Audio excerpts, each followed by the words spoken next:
Hello, this is Memphis Community University. Today we're talking about AP Calculus Free Response questions, and we are going to be going over an overview on AB multiple choice like questions. So basically, these are the questions that can't be categorized in any one heading. So for example, particle motion is a common free response question, accumulation free response questions, table free response questions, area and volume differential equations, all of those.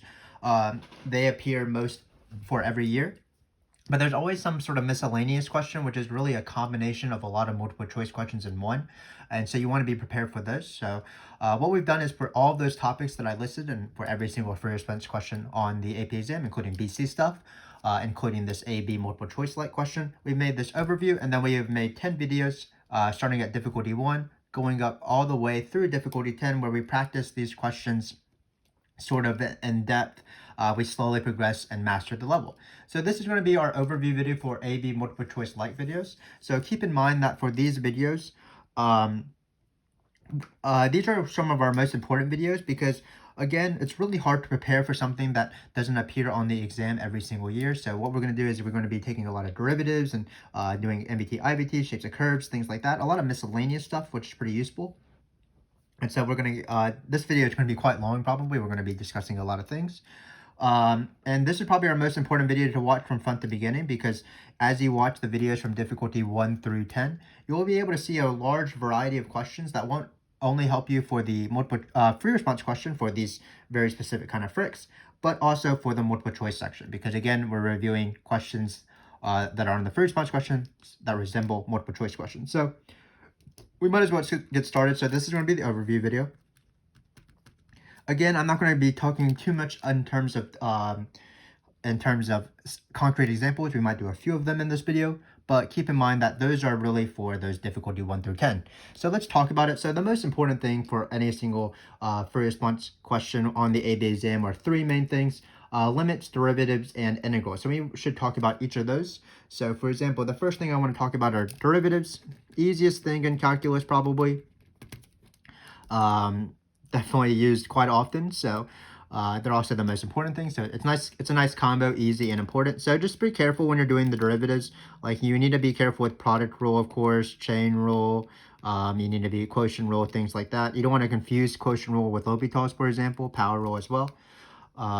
When do you do this? When do you take derivatives? So obviously you take a derivative when you see f prime of x. When you see slope of the tangent line or equation of the tangent line, that's a time to take a derivative.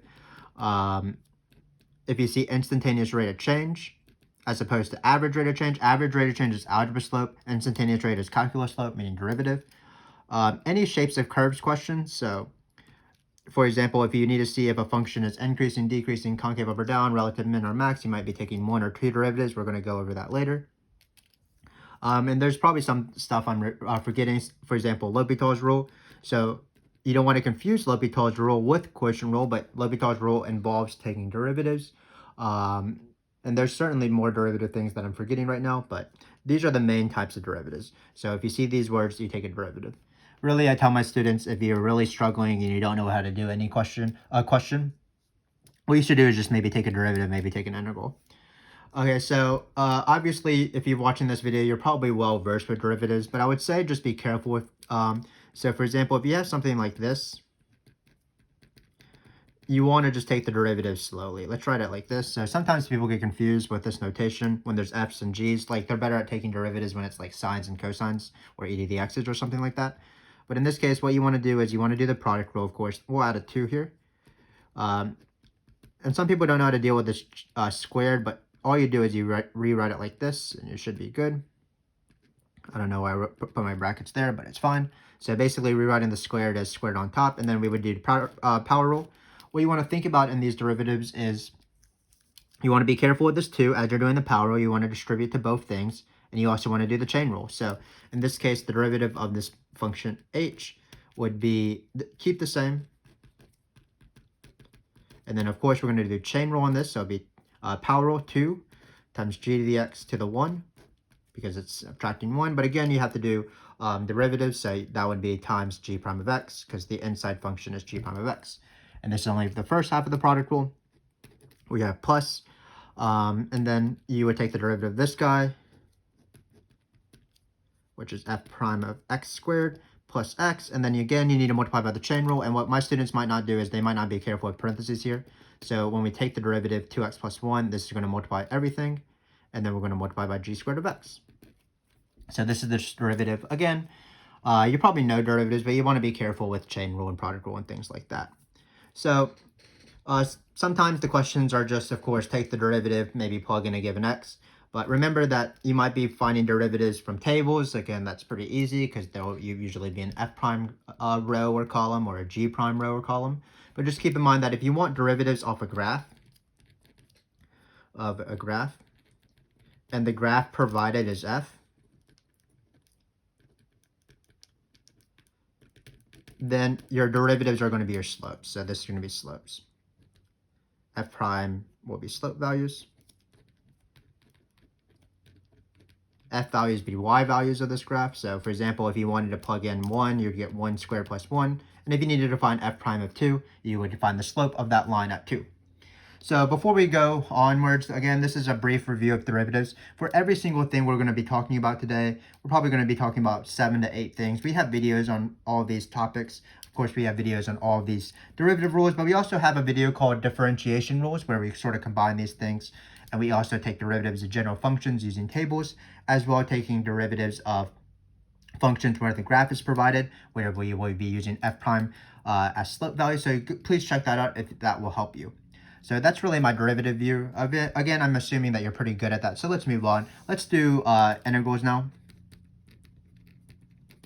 So integrals are not too bad. You want to be wary of the things that are first not AUsubs. So for example, this is a common integral that's not AUsub. I call this the split numerator integral because you just split the numerator and you make it into one easier integral. So it's like x over square root of x plus 1 over square root of x. You would simplify this, so we can do this really quickly. X over the square root of x is x to the 1/2. 1 over the square root of x is x to the negative 1/2. And then you would do the power rule really quickly. So we would add 1. So x to the 3/2, 2/3. And then we would add 1 here, so plus x to the 1/2 now, and then flip the new exponent too. So this is the power rule, and we would write plus c. So this is my split numerator. It comes up every once in a while. What you want to do is you don't want to integrate this using AUsub because you would get really stuck. Then we have some things like the integral of, for example, this guy right here. This is the expand. This is not AUsub, because you should expand this guy out. We have x squared plus x times x squared plus x. We're going to expand this out. I've seen this integral before, and it gives a lot of students some trouble. But when you FOIL this out, it looks like you'll get this. X squared times x squared is x to the 4th. X times x squared is x cubed. We'll have 2 of them. And then finally, it will be x squared. Again, both of these integrals, the split numerator and the expand, is used to find integrals where you're just simplifying it a little bit so that you can split it up. And then so this integral will be x to the 5th over 5 plus x to the 4th. We divide by 4, so it'll be 1/2 because that's 2 over 4, and then x cubed over 3. So again, that's not too bad of an integral as well. So that's my integrals. And then of course, but the main integrals that you should be aware of when you're doing AB integrals is that you might be doing AUsub. So for example, usually they appear in these tables. If you want to watch a video with these integrals and more practice, including maybe some that are pretty rare, but it's still nice to know, like absolute value, be sure to watch our basic integral video. I believe that's what it's titled in our integral playlist. But let's move on to more common integrals like AUsubs. So for example, if we have this guy right here, we'll have 1, 2, and 4. We will have 3, 7, and 8. No, it doesn't matter what they are. Doesn't it matter? What do you think? F of 1. No, I don't believe it matters.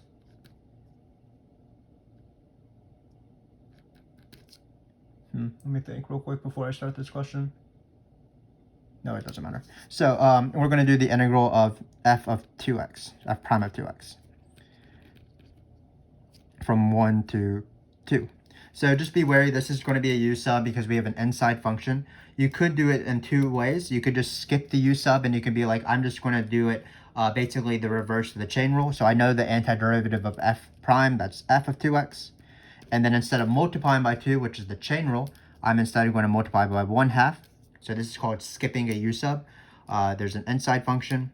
Instead of multiplying by 2, which is a derivative concept, you multiply by the reciprocal of 2, or you divide by 2, which is multiplying by 1/2. And you would plug in 2 and 1 and do fundamental theorem of calculus. So it's 1/2 f of 4 minus 1/2 f of 2. We would use this table, and we would get 1/2. Notice the 1/2 is in both of these things. And it looks like we would end up with 1/2. 8 sevenths minus 7, 8 halves minus 7 halves is 1/2. But if you want, you can do a u-sub. So I want to demonstrate a u-sub right now because that is an important concept. So what you do is you write u is equal to 2x because that's going to be your inside function. du is equal to 2 times dx. You take the derivative of this to get here. And then you replace all your, anything with an x you replace with a u. So keep in mind that includes the numbers as well. So when x is equal to 1, u is equal to 2. Because x is equal to 1, u is equal to 2. When x is equal to 2, u is equal to 4. Replacing 2 with 4. So what we're going to do is we are going to integrate this guy right here. We're going to replace all of our x's with u's. So we're going to get 2 to 4, the integral f prime of u du. So notice, again, I'm changing my x values as well.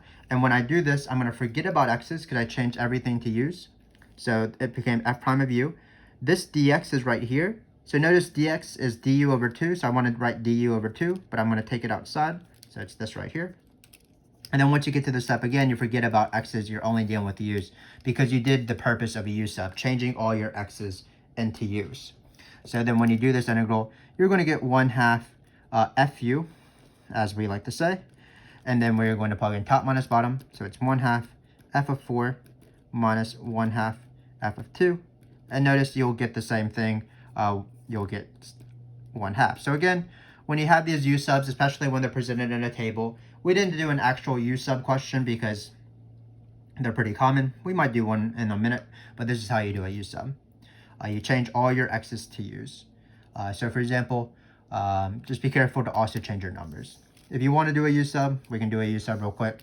Let's do the integral of x squared plus, sort of making these off the top of my head, obviously, x squared times 1 times x times dx. And then let's let these numbers be somewhat nice. Let's let x be 0, and then we'll have the next number be, what's a good number here? Let's see, trying to think a little bit. What would be a good number here? Probably there's no good number, so we can just write 0 to 1 and we'll have bad numbers. So here we're going to do a u-sub. Again, you let the u be the inside function. Well, you take the derivative. You change your u value, x values to u values. So when x is equal to 0, you don't plug it into here. That's what some students think. You plug it into your u because you want u values. So in this case, u will be 1. When x is equal to 1, you would have u is equal to 2. So you form your new integral. So it's going to be 1 to 2.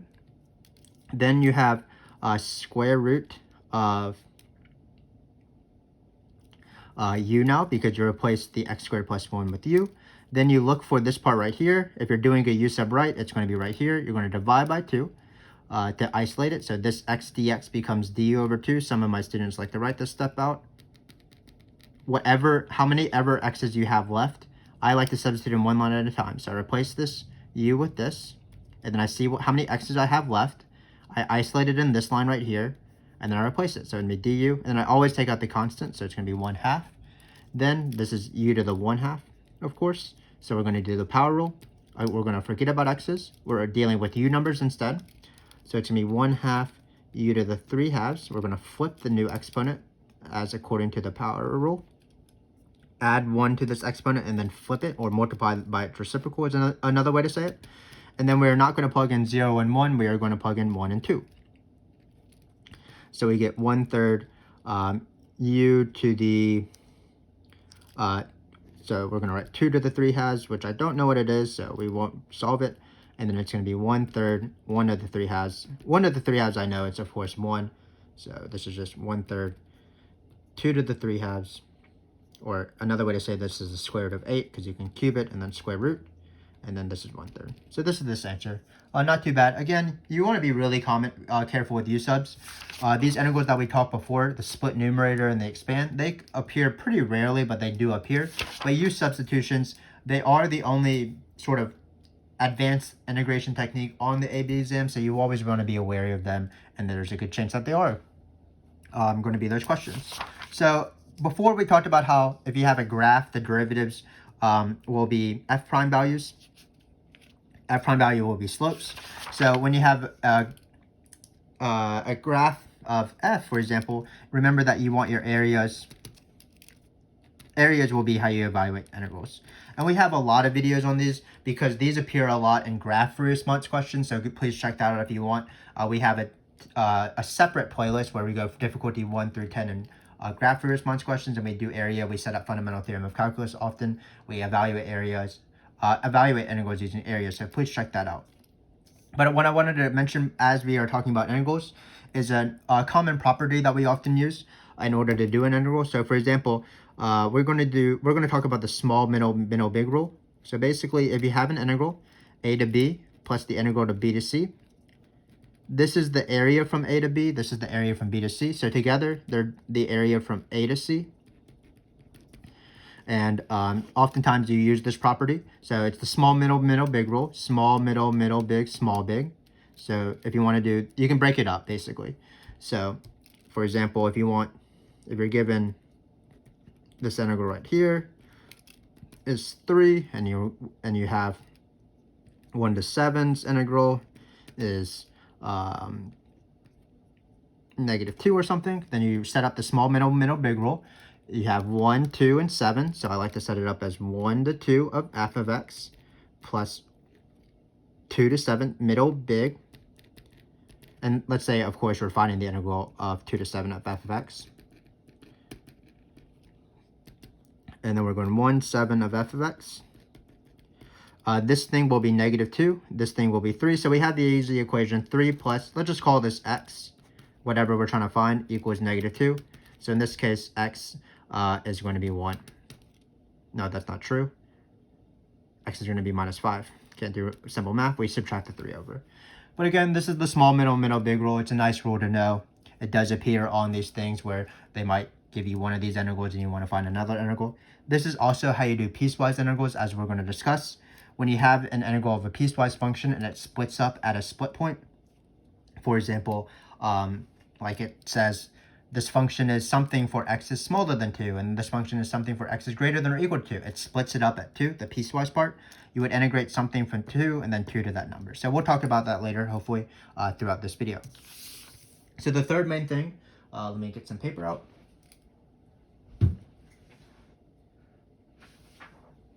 So the third main thing that you want to know is limits, and oftentimes limits will be L'Hopital's rule. So let me do a quick limit question. Suppose that we know that f of 3 is equal to 4 and f of 3 is equal to -5, f prime of 3. So we're going to do this limit as x goes to 3. Let's do the simplest one, x minus 3, f of x minus 4. So because this is a free response question, what you want to do is you want to be very precise when you do this limit question. You need to do it the Frick way, or you need to justify your answer. So how this works is you always write the limit of the top equals 0. The limit of the bottom equals 0. And you need to verify this. So for example, f of 3 equals 4, so you definitely get 0. When you plug in 3 here, you definitely get 0 as well. Keep in mind that I've seen questions where it says that the limits can be applied to this limit. Right here, L'Hopital's can be applied to this limit. So what they're meaning is that they want you to find like f of 3 actually. So they wouldn't give you this. But because you know that the L'Hopital's rule applies to this limit, you know that the limit of the top equals 0. So when you plug in 3, you'll get f of 3 minus 4 equals 0. And then you would get f of 3 equals 4. So it's sort of a backwards question where they say, you can apply L'Hopital's rule to this question. Now tell me what this function value is, as opposed to using the function value to verify that you can use L'Hopital's rule. So hopefully that made sense. But again, you can do these sort of questions. You know the limit of the top equals 0. You know the limit of the bottom equals 0 when you're using L'Hopital's rule. But in a traditional question, once you have this, you would write by L'Hopital's rule. And then you would write the original limit. You have to write all of this in order to get full credit because they want you to be very precise when you do L'Hopital's rule. They don't want you to write 0 over 0, for example. So this limit is going to be, you still write a limit, and now you can take the derivatives, f prime of x over 1. You take the derivative of the top and the derivative of the bottom. Again, we stress that L'Hopital's rule does require you to take derivatives, but you don't want to confuse L'Hopital's rule with quotient rule. L'Hopital's rule is for limits, quotient rule is for just straight derivatives. It just so happens to be that L'Hopital's rule involves a derivative. And then, of course, when you plug in 3 here, you're going to get -5 because you're going to get f prime of 3. So again, those are the three main questions: derivatives, limits, and integrals. Again, for derivatives, you want to be careful with the main rules, especially the chain rule. For integrals, you want to be careful of U substitutions. For limits, you want to be careful for L'Hopital's rule. Let's talk about some random topics. So the next big topic after those big three are shapes of curves questions. We won't do a lot of shapes of curves questions because it's too involved. We have shapes of curves is actually our longest playlist on our channel because there's so many topics: f increasing, f decreasing, f concave up or down, f relative min or max, f absolute max or min, f inflection point, and of course sign charts, so you're able to do all these. But these are the basic rules for shapes of curves. F is increasing when f prime is positive, f is decreasing when f prime is negative, f is concave up when f prime is double prime is positive. Another rule is when f prime is increasing, but you only use that rule when there's an f prime graph. So again, check out those videos on graph free response questions. That's when you use that more often. But if you can take two derivatives, you want to be using f double prime being positive. So for example, when I see the words f is concave down, I automatically take two derivatives. Oftentimes you can get points, more points for actually taking the second derivative than you do get for f is concave down. Same thing for f inflection points, which we'll do later. That's when f double prime changes signs. Again, I automatically take two derivatives. Finally, we have f rel max, relative max, same thing as local max. That's when f prime goes from positive to negative. And then same thing, f has a rel min, and the reverse. So these are the main four rules. The fifth rule, absolute max or min, is it's a totally different process, so that's going to be included later. But hopefully you know these rules really well.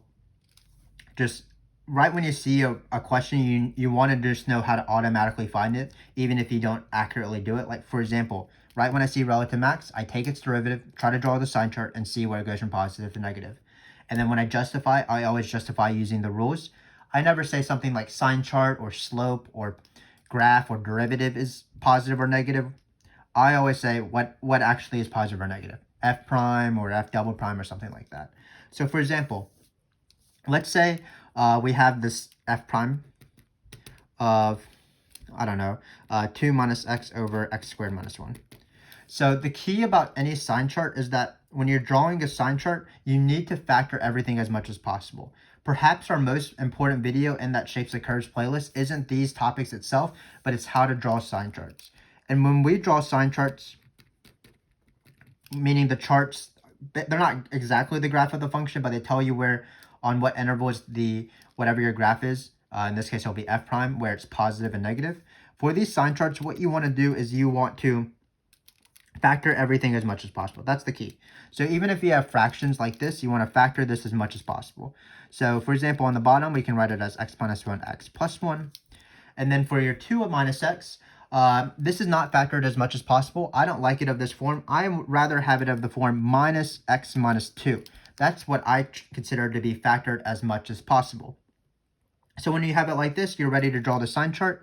What you do is you include every zero of the sign chart that you can see. So for example, in this case, it's -1, 1, and 2, and you sort them in order.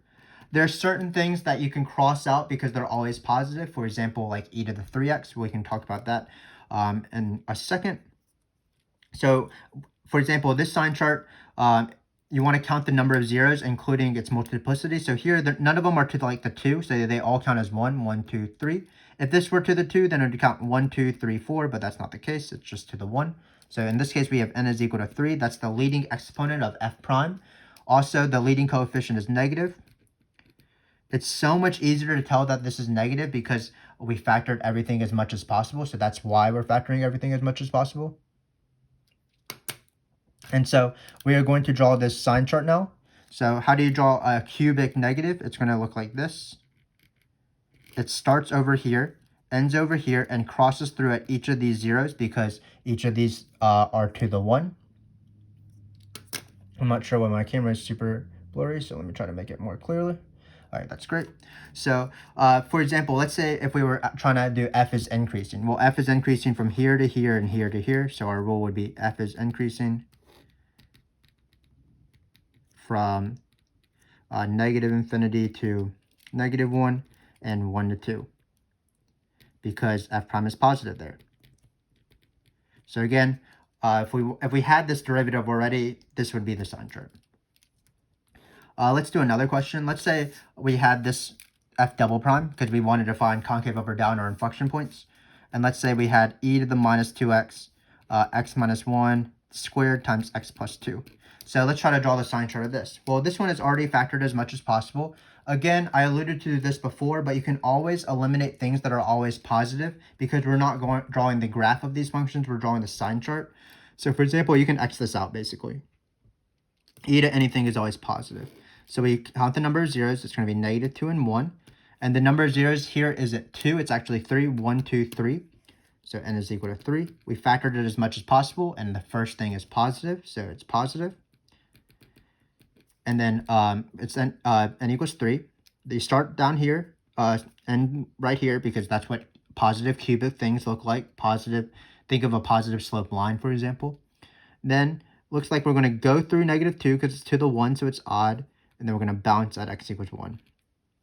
Again, we're going very, very fast because we want to cover as many topics as possible. So if you want to slow down, that's really what the difficulty videos are for, difficulty 1 through 10. But in this case, if this is f double prime, this would mean that my inflection point would just be x is equal to negative 2 because f double prime changes signs there. And that would be my inflection point. So again, this is sort of how you do these questions. You have all these shapes of curves questions. They appear so often. Oftentimes it is this miscellaneous question. You want to locate how many derivatives you want to take, and you want to draw the sign chart and see where that sign chart is positive or negative of either f prime for this half of the table or f double prime for this half. And then when you draw the sign chart, you want to be as careful as possible. Be sure to check out our video on sign charts if you want to practice.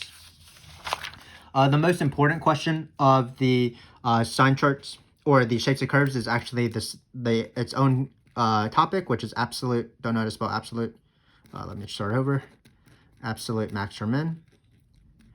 Usually it's over a closed interval, so we'll talk about that. So we have, for example, 1, it's going to be, this is the closed interval method. You locate the function you're taking the absolute max or min of. Be careful that sometimes it's the given and sometimes it's not the given. So especially be careful when it's not the given. Like for example, here is f of x, but then the question is like find the absolute max or min of g of x, where g of x is related to f of x in some way.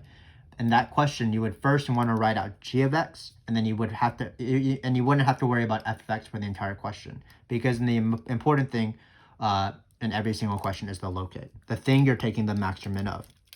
The second step is always critical points. That's when the derivative equals 0 or doesn't exist. Usually just equal to 0, but sometimes doesn't exist when you have piecewise functions. And then 3 is construct a table where you put x, the critical points that fit within the endpoints. So for example, let's say the endpoints are 2 to 7 and your critical points are 5 and 9. You would only include 5 because 5 is in between 2 and 7 and 9 is not. And then the important thing is you're always plugging in these points into your f of x. That's why we like to locate f of x. So we know that we're always putting it into those points. And that's how you do absolute max or min. There is times when you can't do the closed interval method. That's the alternative way, or the first derivative test for absolute max or min. So for example, let's just do a max. So the way it works is if they don't give you a closed interval and you have to do the alternative way, the sign chart will be this easy, f prime, and it'll be at A right here. So you can't draw a table, so that's why you're constructing a sign chart instead. And then you write this sentence. F has an abs max. Remember that sign charts don't give you any points, only justifications give you points. So F has an abs max at x equals A because F prime is positive for x smaller than A, and F prime is negative for x bigger than A. So that is going to be my absolute, this is the alternative way to do absolute max or min. So that's really my shapes of curves stuff. A lot of things that we covered. Really, really fast, of course, but again, we're trying to rush and get through a lot of things in this video. But these are the rules you want to know, including absolute max or min. Sometimes it is the alternative way where the sign chart has to be this easy. Again, we have videos on all of these where we go more in depth into each of these things. So now I'm just going to run through a bunch of small little things and then we will be done. So the first thing I'm going to talk about is MVT, IVT. Those are usually used with tables, but sometimes they don't have tables. Remember there are existence theorems, so there's some sort of weird phrasing like why must there be a time as opposed to find a time, or why must there be an x, or show why this must exist or something like that, where you never actually find the x, you're always just showing it exists. So remember MVT is remembered by the phrase calculus slope equals algebra slope. So what you're doing is they want the calculus slope, like for example, f prime of c to be equal to 2. So all you do is you find the algebra slope over the interval and verify that it's 2, and then you're done. IVT, what you do is you show that the want y value, so this is the word want. So for example, they'll say something like, show that f of c equals 7, and 7 would be the want and y value. So you would say that 7 is in between the y values of the givens. The y values of the givens.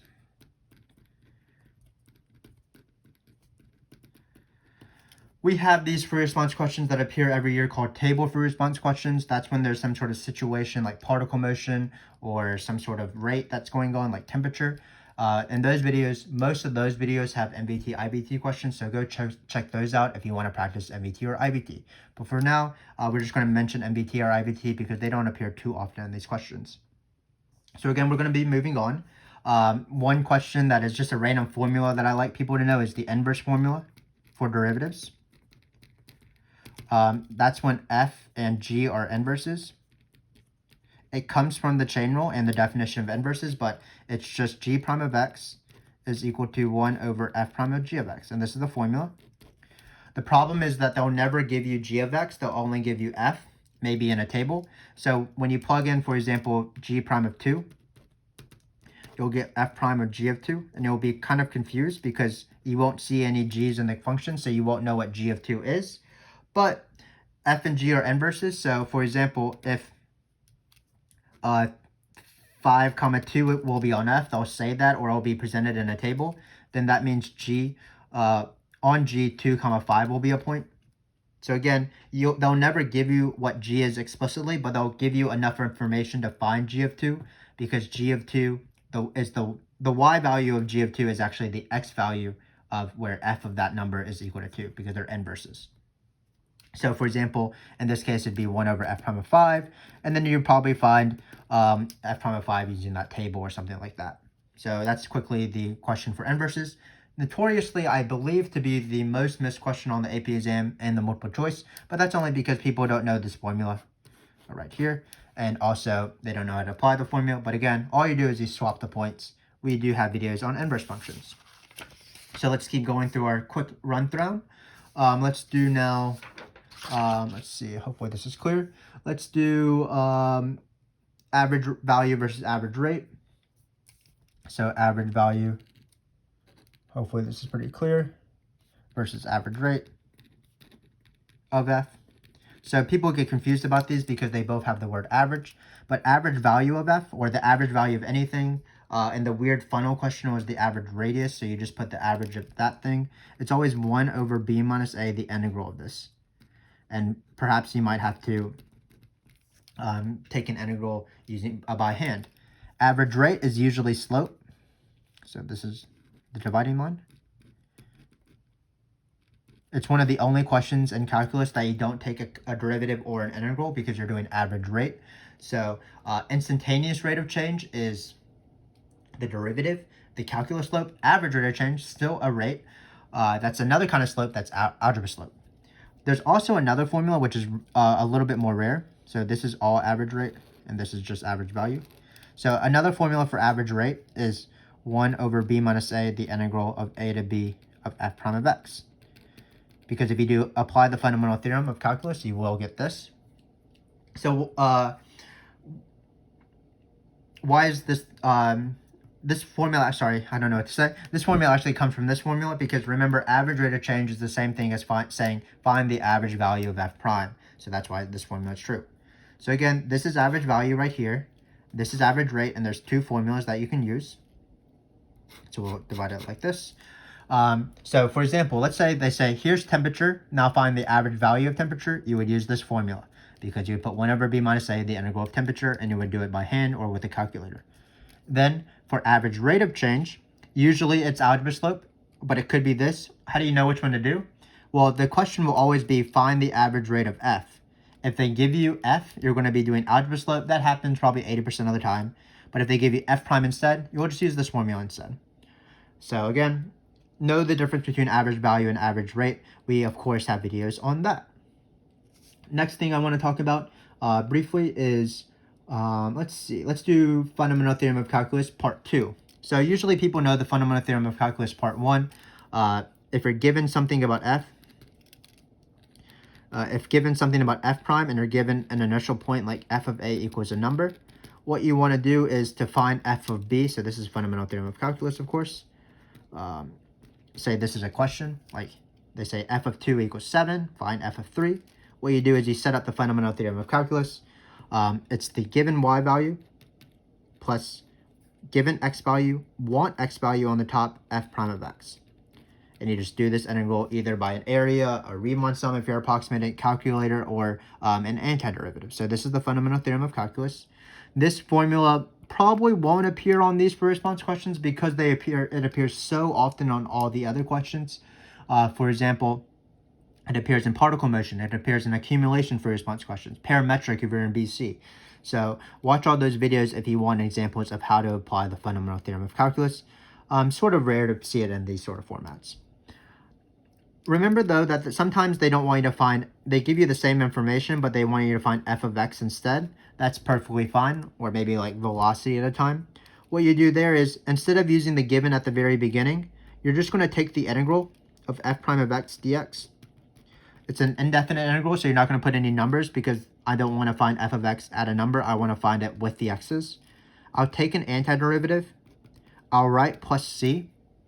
And then I'll use my initial condition. So I'll plug in a into my antiderivative, plug in my number into f of x, and I'll solve for c. So then once I solve for c, I'll have my specific antiderivative that I want. So this is the plus c way with indefinite integrals to find f of x. So now we're going to do fundamental theorem of calculus part 2.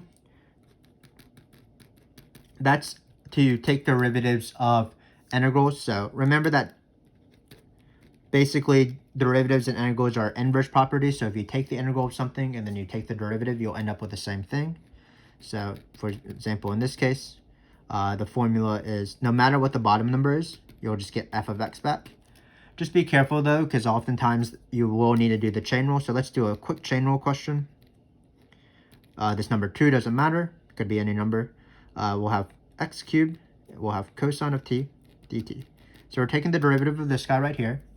If we didn't have this, we would take, if we didn't have the derivative, and if it was just an integral, it doesn't matter that there's an x cubed. All we would do is just take the integral like normal, so it'd be sine of t. We would plug in x cubed, we would plug in 2, according to the fundamental theorem of calculus, and we would solve. But if we're taking the derivative of an integral, what happens is you plug in this x cubed into this, just like we did here, and then you multiply by 3x squared. You multiply by the derivative of the thing you plug in, and not the thing you plug into. So for example, notice we didn't write a minus sign or something like that, because this is the inside function and this is the chain rule. So this is the fundamental theorem of calculus, one of my favorite questions because it's an easier hard question because you're still taking derivatives. But again, all you do is you plug in something and then you multiply by the derivative of the inside. So that's that question right there. We talked about averages. Let's talk about a few more things. Let's talk about related rates. So related rates appear in these sort of questions. There's a lot of kinds. We have a long related rates video on our channel, and as you watch these difficulty videos, you'll encounter related rates. But remember, the steps in related rates are find a function. Sometimes that's given like a volume or something like that, but you have to find a function. The second step is to take the derivative, but everything needs implicit differentiation, meaning that even if you have x's, you need to multiply by dx dt. So the derivative of x squared isn't just 2x, it's 2x times dx dt, because in these variables, time is the independent variable and not x. And then finally, what you do is you plug in all your givens. Derivatives go with rates. And just be careful, sometimes derivatives are negative if the quantity it represents is getting smaller. So for example, in the famous ladder question, if you have x here, y here, and this is z, the ladder sliding down, so y's derivative, because the distance it represents is getting smaller, that's going to be negative, even if it says like it's sliding down at a rate of 2 meters per second. When you plug it into the formula, into your derivative, you're going to treat it as negative 2. Similarly, if you want to find dz dt, that's going to be 0 because the ladder never changes length. So just be careful with that. So again, these are the main 3 steps. Find the function, take the derivative, plug in all your givens. The star is, if you have one last given left, you use the original question usually. One last given, use original equation, meaning the one in step 1. So for example, a quick example is we're finding a is equal to pi r squared. We want to find the rate of change of area, so dA dt, when the area is equal to, let's say, 9 pi, and the radius derivative is equal to 2. So the radius is increasing 2 meters per second or something like that. So this would be the function. We would take the derivative, so that's dA dt. Everything needs primes, remember, so this derivative is 2 pi, not just 2 pi r, but pi dr dt. Then we were trying to solve for this, so we start plugging in variables for this. We replace r with 2, so that's not too bad. But we have one last variable, sorry, dr dt is 2. Let's change that. So we still need to find r. So how do we find r? This is the one last variable. What we do is we use the original. So if area is equal to pi r squared, what is r in this case? R will be 3, and that's how we're going to do it. In this case, it's 6 times 2 is 12 pi. It's positive because the area is getting bigger. If it was negative, that's fine. That just means the area is getting smaller, and that might happen if the radius is getting smaller. So that's how you do related rates. Again, 3 steps. Find a function, take the derivative where everything needs implicit differentiation, start plugging in stuff. Be careful when you're plugging in negatives and derivatives. And then finally, if you have one last given, you always use the original. So that's derivatives and related rates. So let's see, what else do I want to talk about at the very end here? So I think I want to talk about 2 main things. So sometimes on these free response questions, even if they are miscellaneous, these AB multiple choice light questions, there's 2 sort of categories that have been asked in the past where they appear maybe every 7 to 8 years or so, where they'll have one of these types of questions, but they don't appear enough where they don't warrant an entire video series on them, but there'll be some sort of questions on them. The first one is piecewise functions. And piecewise functions aren't too bad. So again, what it's going to be is like f of x is equal to h of x, g of x, where x is less than some number a, and then x is greater than a, something like this. And then there'll be a piecewise function. So the first question they often ask is show that the limit is show that the function is continuous.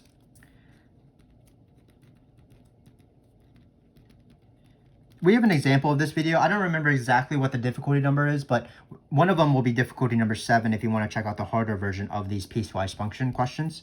But you show the function is continuous at x is equal to a. Well, what's the definition of continuous? It's not just finding that the left limit equals the right limit. It's finding this entire limit right here and verifying it's the value of the function itself. So basically, the limit of f of x equals f of a. What you're approaching is equal to what's actually there, and that's what continuous means. So what you're going to do is to find this thing right here, you're going to find the two one-sided limits. This means the left side, this superscript of the minus. And then you're also going to find the right side. And then you're going to verify that they're the same number. But when you verify that they're the same number, that only makes that this is true. And you're going to use this for the left side, this for the right side. You do need to account for the equal sign and show that it's f of 2. F of a is equal to that number as well. And that will show that the function is continuous. Not just that this limit exists. You need to show that these one-sided limits are the same. And then once you have that, then you have the function. So that's sort of my spiel. Again, watch that difficulty number 7 video if you want practice with this. Then they might ask you to take derivatives of these questions, but that's not too bad. Basically, if they ask you to take a derivative of any number to the left of a, any number smaller than a, you would use just take the derivative of h and then plug that number in. Same thing with if you do a number bigger than a, all you do is you take the derivative of g and then plug in that number. Same thing with integrals. So let's say we have a is in between 0 and 5, and we want to find the integral of f from 0 to 5. Well, what we're going to do is we're going to do to what I alluded to earlier, which is the small middle big rule. So we're going to split it up at a. A is not going to be the midpoint. A is going to be whatever this given is, like 2. And we're going to just do 2 separate integrals. And this is how you do integrals of absolute value as well, because that's a piecewise function. So we have these 2 integrals. We're going to do these 2 integrals. For this integral, we're going to use the function h. And then for this integral, we're going to use the function g. And then you just do these 2 integrals, add them up, and you're good to go. So again, these piecewise functions give people a lot of trouble. In that difficulty 7 video, we actually do an absolute max or min process, but it's the same thing. We take the derivative. We of both functions, find the zeros of both functions. We include the split point because it's also a critical point because the derivative doesn't exist there, and we construct that. So check out that video again. But it's still not too bad when you're taking derivatives or integrals. You're just basically doing it twice, or you're just choosing the right piece. So piecewise functions are inherently just 2 pieces of a function. So when you want to take its derivative, you just want to know what piece you're on. And same thing with an integral. Just integrate the 2 pieces separately and then add it in the end. Finally, there's going to be questions that have been included, which are implicit differentiation questions. So for example, they might ask you to implicitly differentiate this, for example. You want to be careful with product rule. So in this case, it would be 2y, y prime, because here the variable is x, y is a function of x. Then it'll be plus x, y prime because of the product rule, plus 1 times y equals 0 because the derivative of 5 is 0. So this is the product rule. Keep the same derivative where the derivative of y is not just y prime. The derivative of x is 1 because we're not doing related rates. So here x is the independent variable, and the derivative of y, keep the same for y. Then they'll ask you to isolate plus x y prime equals negative y. We divide by this guy and this guy. And this is the derivative. So this is often the first question on the implicit differentiation. And sometimes they just say show that the derivative is equal to this so that you're sure that you get the right answer. What they'll ask you in later questions is to find a certain derivative, or maybe say where something has a horizontal or vertical tangent line. And what I want to tell you is you'll always set your slope to be equal to a number. So for example, if you're doing, you might just say, where's the slope equal to 2? Where's the slope equal to 4? They might also say, where is the slope, or where does this have a horizontal tangent line? That means the slope or the derivative right here is equal, the top of it equals 0 because you want a 0 slope to make it horizontal. Or they might say, find where when does the function have a vertical tangent line? So what you're going to do is you're going to set the bottom to be 0 because you want the slope to not exist. But in any case, you're going to set y prime to be some sort of number. Let's just, for example, set it equal to 0 in this case